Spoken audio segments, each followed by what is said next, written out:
Tonight on CBC Vancouver News. It was fun while it lasted, and they still did an amazing job. It's hard, but it was a great game. So close. Canada's women's Olympic hockey team falls to the U.S. in overtime in the gold medal game. Plus, to literally follow the money in extortion. Ottawa dedicates money experts to try to crack down on extortionists in BC. How will it work? This is CBC Vancouver News.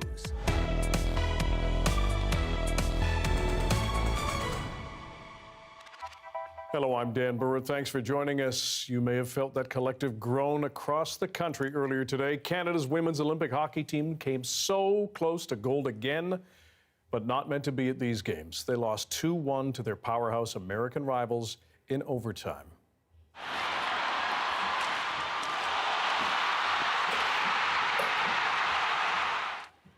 The Canadians came into the hugely anticipated game as the underdogs, but took the lead in the first period with a shorthanded goal by Oakville, Ontario's Kristen O'Neill, as you see there. But with just 2 minutes left in the game, the U.S. tied it up, forcing 3-on-3 overtime, and U.S. player Megan Keller scored the golden goal, a crushing defeat for the Canadian women and defending Olympic champions. These two teams have faced each other in the last 7 Olympic finals, 5 of them going to overtime. Fans in BC and across the country feeling the pain and the gratitude. Sad. We didn't. Canada, came up short. It's hard, but it was a great game. It was hard fought, so yeah, they played with a lot of heart. Really gave it their all, and you could see the heart. So yeah, we're proud. I'm just really proud they represented their country so well, and we won the silver. Let's unite around that, okay? Try not to cry. Try not to cry. It was a very good goal for the U.S., though. Congrats to them, but that really, really sucks. It's really close. Classic Canada-U.S. game. Very, very proud of the Canadian women. The federal government is rolling out a dedicated team of financial intelligence experts who will follow the money to try to catch extortionists. As Katie DeRosa explains, it comes as Surrey police look into more than 1 extortion a day this year. To literally follow the money in extortion.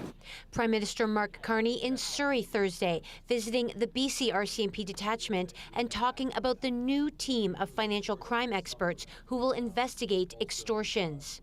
And use the financial system to complement the efforts, reinforce the efforts of law enforcement so that we can track this down.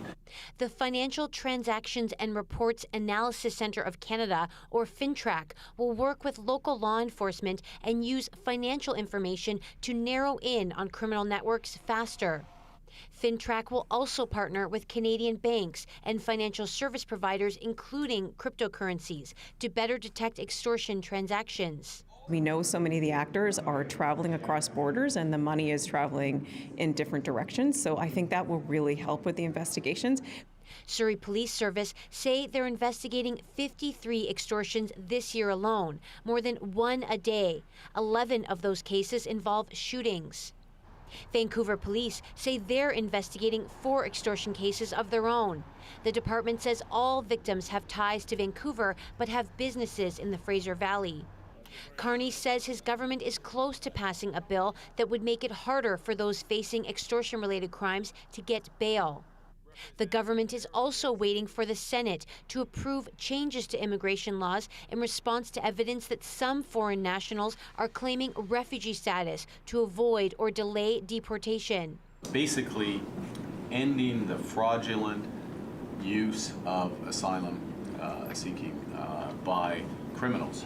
The Canada Border Services Agency told CBC News it is investigating 281 people linked to extortion. 104 of those people have filed a refugee claim.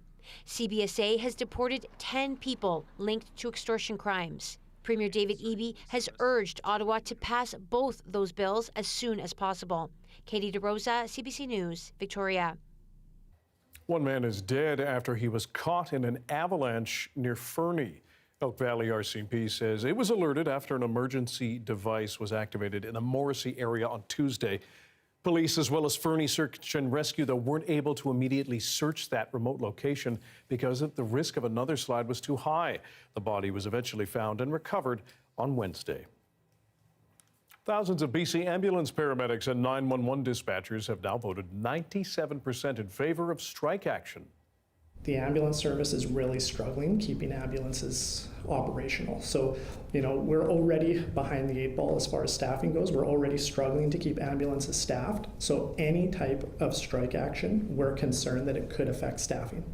More than 6,000 unionized workers are seeking a new collective agreement with the province. Key issues include staffing shortages and service gaps, especially in remote and vulnerable communities. Government negotiators say essential service levels have already been set. Portable classrooms are now arriving in Tumbler Ridge. They've been brought in to help students and staff dealing with the aftermath of the mass shooting that killed 8 people, including 5 students and an educator at the high school. The shooter later took her own life. As Kimberly Davidson reports, it's still not clear when students will head back to class, though.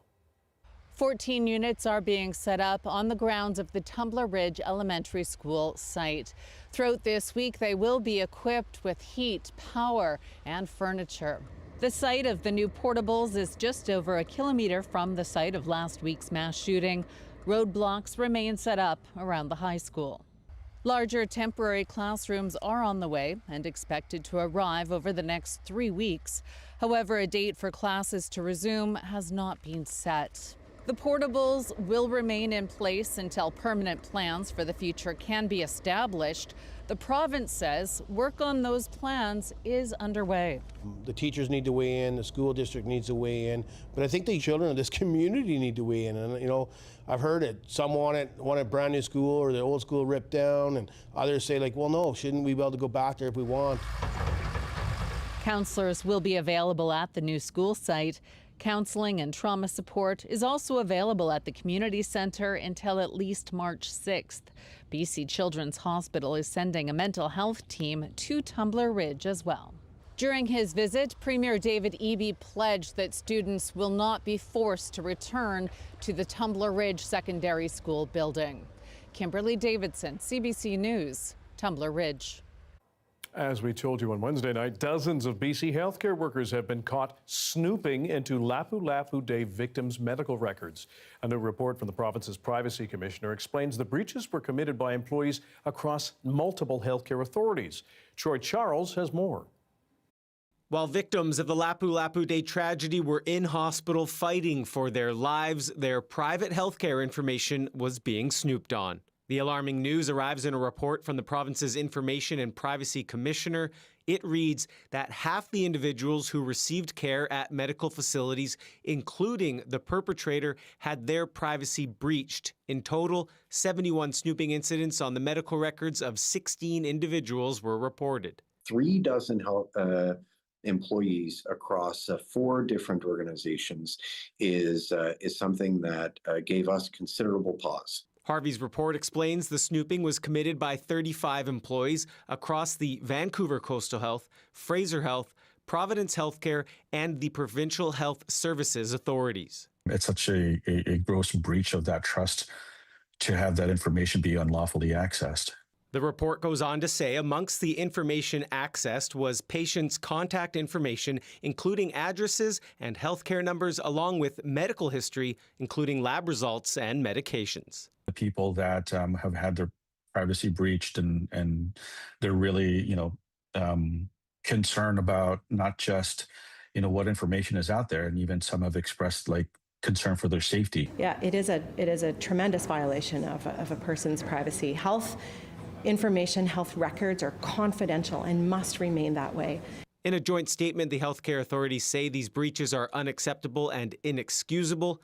Disciplinary action has ranged from formal reports to professional licensing bodies to written warnings, suspensions, and terminations. And I think every public servant has a right to be reminded that that snooping is a betrayal of trust and will be detected.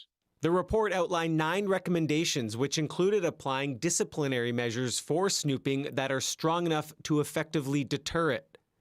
The health authorities collectively accepted all 9 recommendations. Troy Charles, CBC News, Vancouver. BC's coroner says just over 1,800 people were killed by unregulated toxic drugs in 2025. Well, grim, it says that is a 21% decrease from 2024. The coroner says 69% of drug poison victims were between the ages of 30 and 59. 77% of victims were men. And April was the deadliest month, taking 175 lives, equating to almost 6 deaths every day.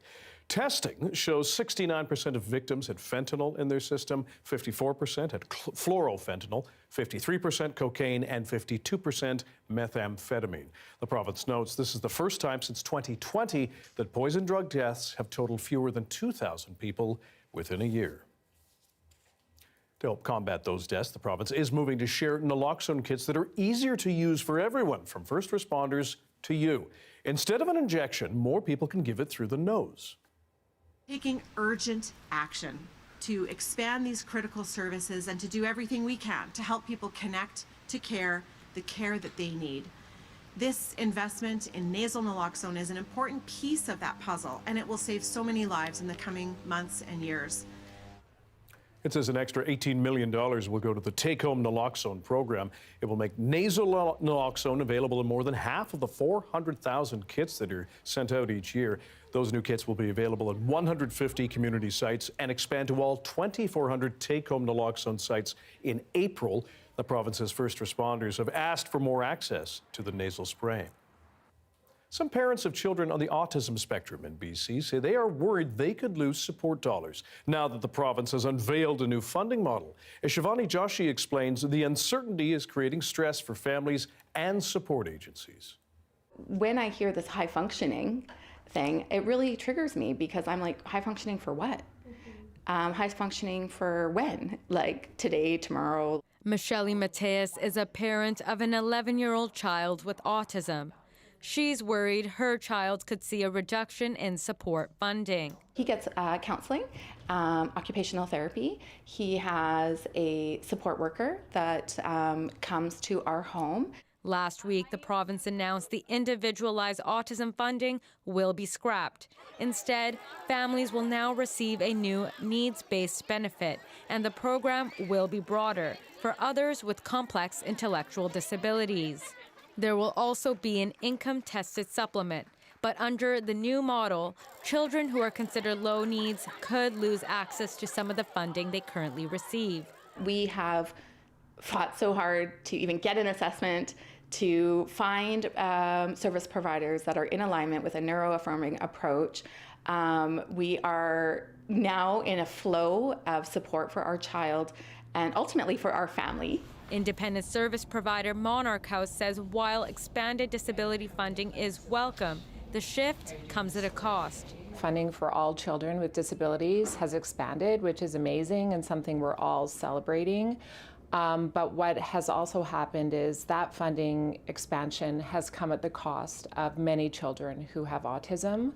The province says nearly 5,000 children may see a reduction in their funding. There absolutely will be regression in this population in regards to increased anxiety, complexities around social nuances, communication impairments. The province has earmarked $80 million to expand community-based supports for those losing support.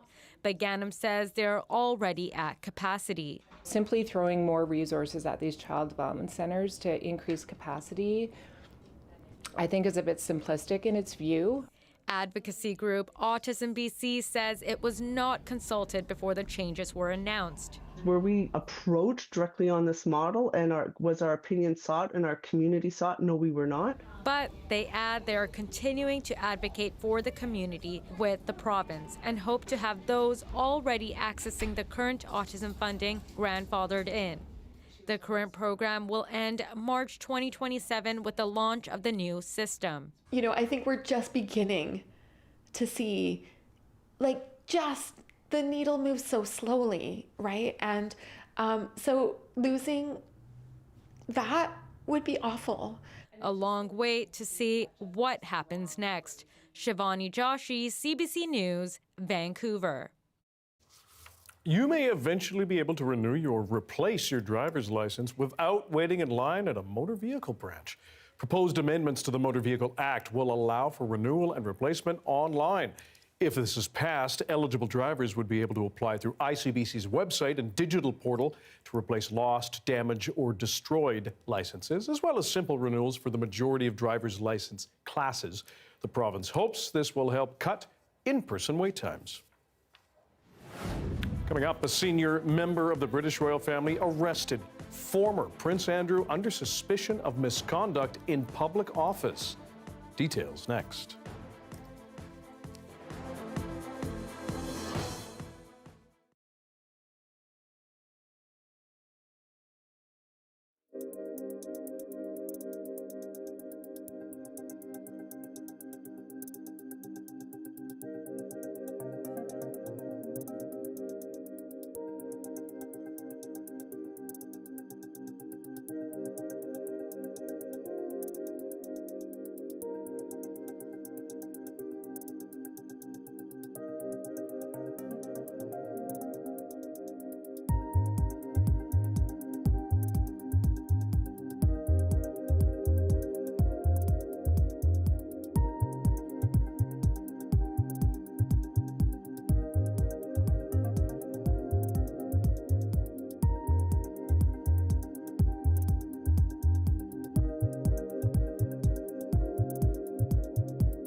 This is Vancouver is a new CBC podcast where we explore the issues, the stories, and the people that make this place home.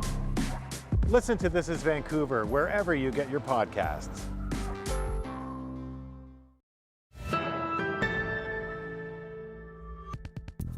For the first time in nearly 4 centuries, a senior member of the British royal family was put under arrest. Andrew Mountbatten Windsor, formerly known as Prince Andrew, was released later with no charge, but he remains under investigation. Margaret Evans looks at the accusation and reaction. News of an unprecedented arrest. It broke here on quiet country roads. Police spotted along the perimeter of Andrew Mountbatten Windsor's latest home on the private estate of his brother, the king. The police confirmed only the arrest of a man in his 60s on suspicion of misconduct in public office. It follows allegations that the former prince shared confidential material with the convicted child sex offender Jeffrey Epstein when he was a trade envoy for the United Kingdom. There has been a certain inevitability since the release of the latest tranche of Epstein files, where the sheer volume of communication between Andrew and Epstein was eye-watering, even for those of us who suspected something like this. What's your reaction to your brother's arrest, sir?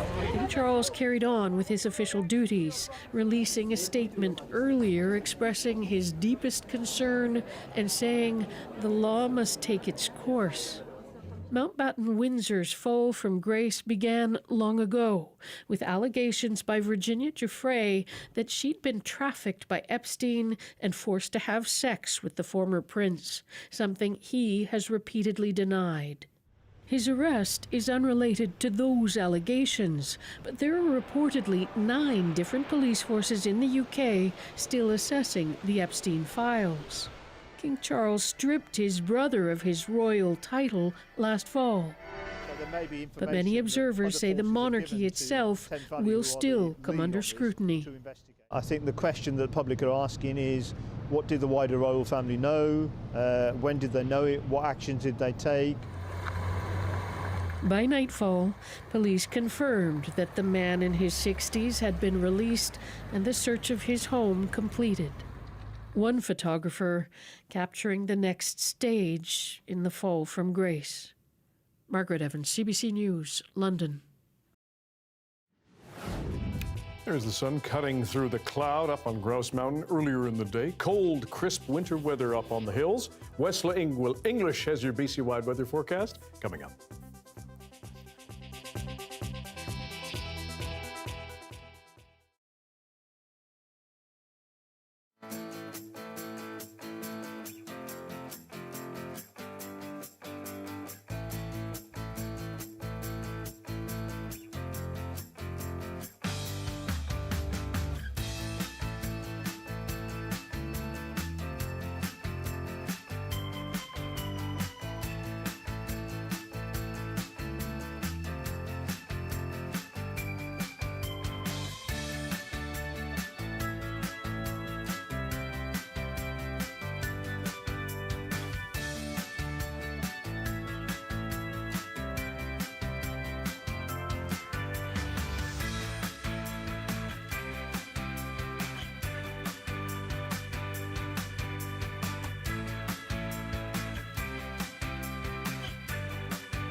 Hi, I'm Amy Bell, and this is your CBC Inbox.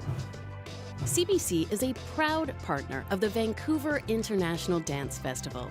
Experience bold artists who challenge norms and see movement in a whole new light. Grab your tickets now at vidf.ca. And never miss a special programming series, event, or contest. Subscribe to CBC's e-newsletter and keep connected with us.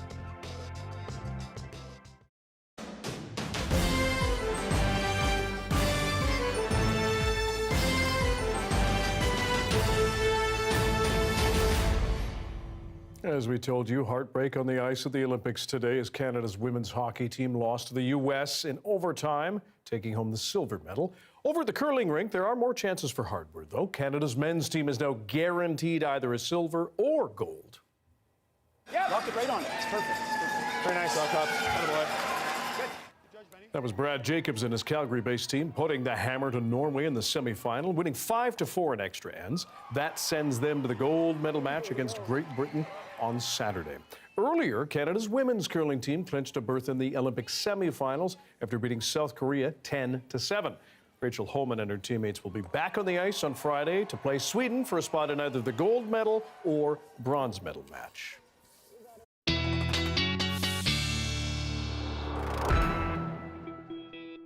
Meteorologist Wesla English is here from West Kelowna for our look at the BC-wide weather forecast. On the south coast, cold to start, but it was nice to see the sun. We enjoyed that, so thank you. Yes, beautiful here too this afternoon. Also saw clouds to start here in the Kelowna area. Now we are going to see things start to moderate a bit. We've been under this cool air mass for the last few days. By the weekend, we will be back to seasonal temperatures. Okay, let's take a look at the almanac to start. So as mentioned, a little bit cooler today than seasonal. Our seasonal high at this time of year at YVR is 9 degrees. Today it peaked at 3 degrees at the airport. We gained 3.5 minutes of daylight today. Here's a look at the satellite. Sunshine across the central interior, and it cleared out in the south this afternoon. But there's that next system that is going to start moving in from the northwest. On Friday, precipitation will start to move onshore, starting off on the north coast first, and then the rain will eventually move onto the south coast for this weekend. Tonight, many parts of the interior will see overnight lows in the minus teens, including in Williams Lake, bottoming out at minus 17 tonight. Tomorrow, Smithers, Fort Nelson, Fort St. John will see snow. On the north coast, areas by the water will start to see snow in the morning, and then it will change to rain by the afternoon. Southern half of BC will see a drier Friday ahead. We'll see increasing cloud here in the Okanagan, and for many parts of the southwest interior, highs a bit below freezing in the Thompson Okanagan for Friday. The next 5 days, Dan, across Metro Vancouver. So tonight, dipping a bit below zero, and tomorrow morning will be your last sub-zero day for a while. As we head into the weekend, we'll see increasing cloud for Friday, highs of 4 degrees, but then we can double those temperatures by the weekend, highs of 8 degrees on Saturday and Sunday. And along with those milder conditions, you can trade those sunglasses you were using this afternoon, Dan, for maybe some gumboots. Good advice from the expert. We will take it. Wesla English, thanks very much. And thank you for being with us tonight on CBC Vancouver News. You can watch this newscast on CBC Gem, our free app, as well as on YouTube, and of course our website, cbc.ca/BC. And don't forget, CBC Gem is where you can find all the live, local, and latest Olympic coverage from Milano, Cortina, so please check it out. Your next local news is on the early edition on CBC Radio 1. That starts tomorrow morning at 5:30. Good night.